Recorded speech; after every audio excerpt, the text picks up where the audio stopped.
Welcome back to RD360. We are in conversation with Jerome Booth, author and emerging market evangelist. Jerome, you don't really think Janet Yellen is now going to raise interest rates despite unemployment having eased in America, GDP growth coming back. From what I sense from you, you think interest rates are going to remain low because if they go up, the economy goes up. I think we have to look at a few facts. GDP is not really recovering. GDP in the US has sort of spurts and then goes back. And what's happening there is there's actually a very big inventory cycle in the US. So growth is not spectacular. As to unemployment, a lot of people just aren't claiming benefits. So if you look at underemployment, yes, they've given up. If you look at underemployment, and it's very difficult to measure, but current measures are that underemployment in the US is between 15 and 17%.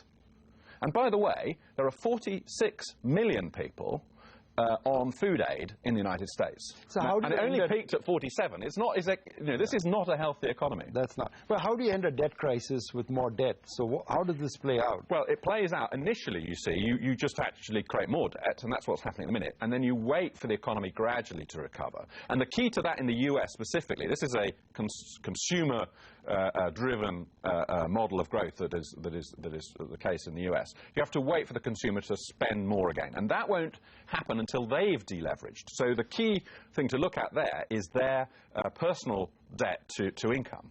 And that has started to come down. But being realistic, you need it to get to about 80–90%.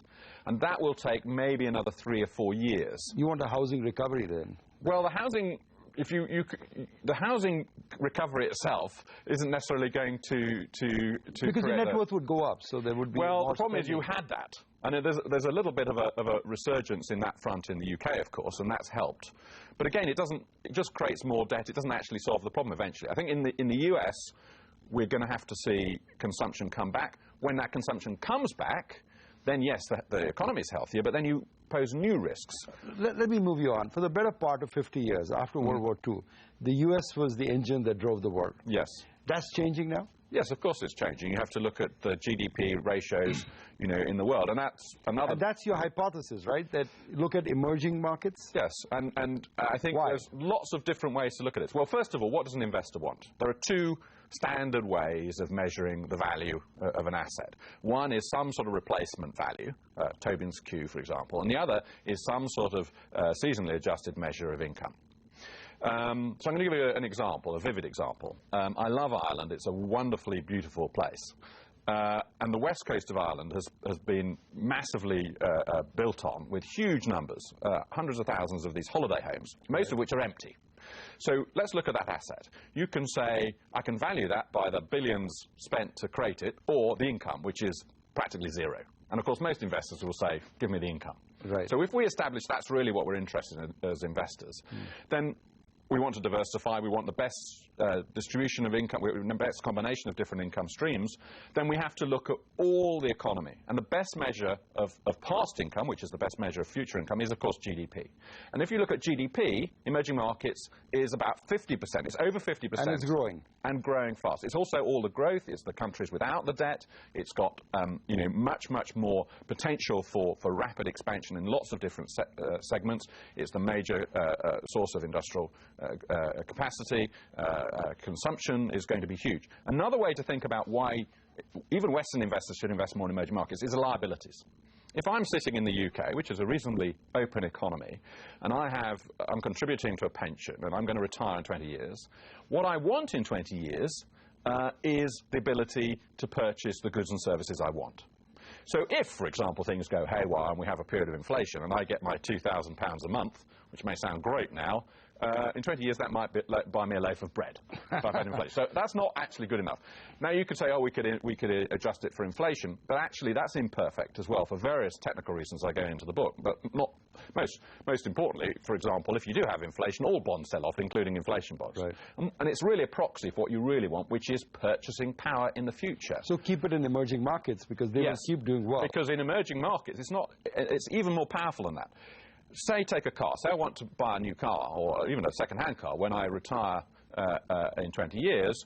I have to realise that in 20 years, 90% of the world's cars will be both produced and consumed in emerging markets, and therefore the global price of cars is going to be set. And in some commodity markets already, but in many, many other markets, goods markets, services markets, it will be the emerging market economies collectively which will therefore determine the liabilities of pensioners sitting in the West, thinking, oh, we don't have to do anything. But you're not a big fan of BRICS itself. You want the entire emerging market spectrum? Well, I'm a fan of BRICS, but I also invented the term cement when BRICS came. Well, what does that stand for? It's countries in emerging markets excluded by new terminology. Yes. You know, why do 4 when you can do 64? When you do 64, right? So I have an audience sitting in India. Yeah. How does India stack up in the scale of 64?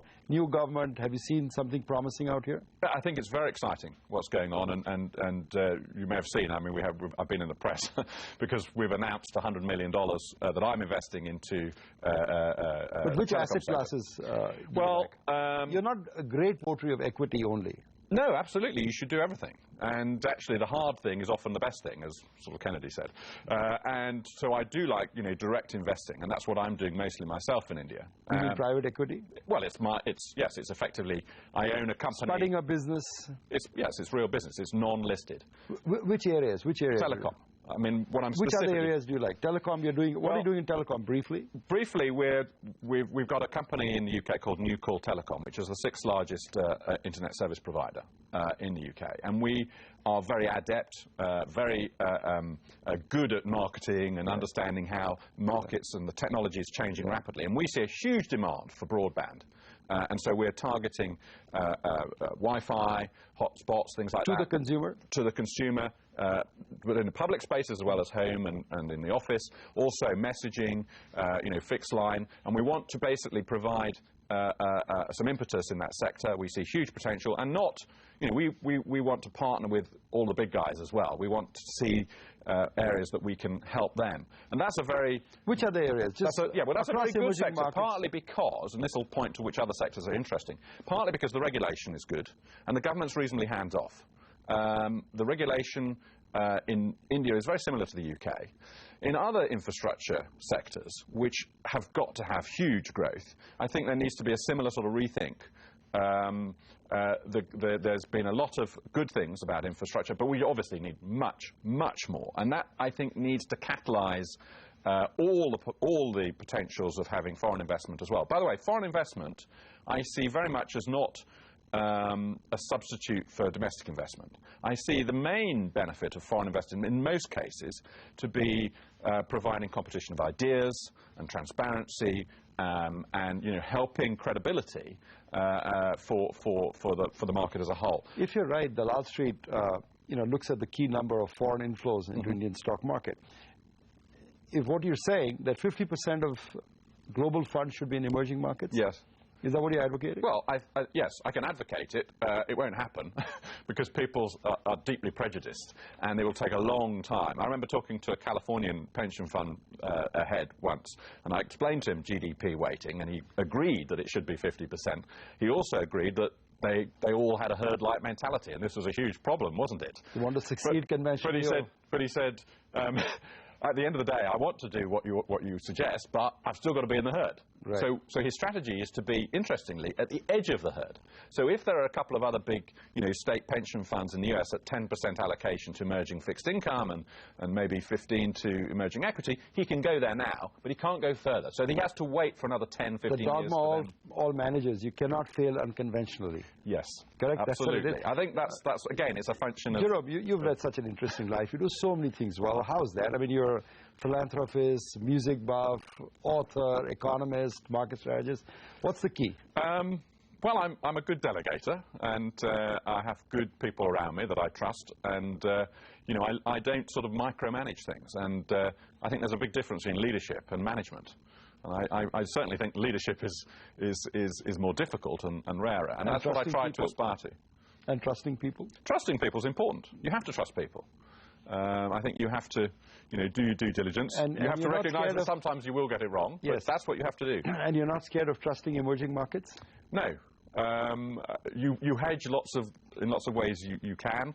Across countries, across asset classes. I mean, what I'm saying is, you know, one should invest in emerging markets to reduce risk as well as for the increase in return. And what I'm saying is that someone who invests all their money in Western Europe and the United States is taking a huge gamble. That's what I'm saying. And the message for, say, Indian investors is, whatever you do, when you start thinking about investing outside India, if you do, you know, don't just do the knee-jerk thing and rush into investing in Europe and the United States. Actually, invest in other emerging markets first before you do that. Right. I read the foreword to your book, and it told me that your first love was not markets but music. Is that true? Well, I don't know about first love. I love music. I'm a very amateur double bass player, right.